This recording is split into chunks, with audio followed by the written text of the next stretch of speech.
Hello everyone, David Irvin here, Deep Forestry Division, and I'm standing here this lovely spring afternoon in the middle of a clear cut.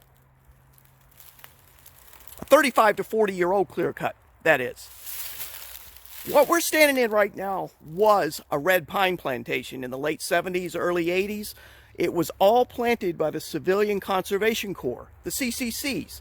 This was Roosevelt's Depression era work program that employed young men to do things like build roads, build trails, fire breaks, fire ponds, and to plant many plantations of trees, including red pine all over Connecticut. Now, some of you may remember in the 70s, we had a new insect arrive on the scene, red pine scale, which was decimating their plantations. So this plantation was clear cut. It was always intended to be harvested one day, but not necessarily that way. So we clear cut the plantation, and what came back here was completely natural and completely on its own.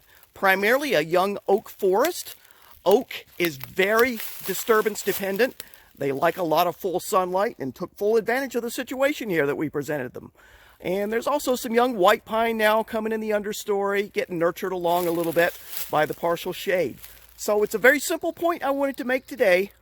If you want to grow a new forest in Connecticut, simply stop mowing your lawn is one old saying.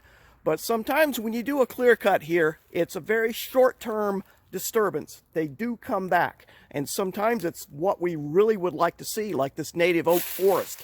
And there's going to be a lot more about that later. We're going to talk about oak and its special considerations and special concerns as we come along here in the 21st century.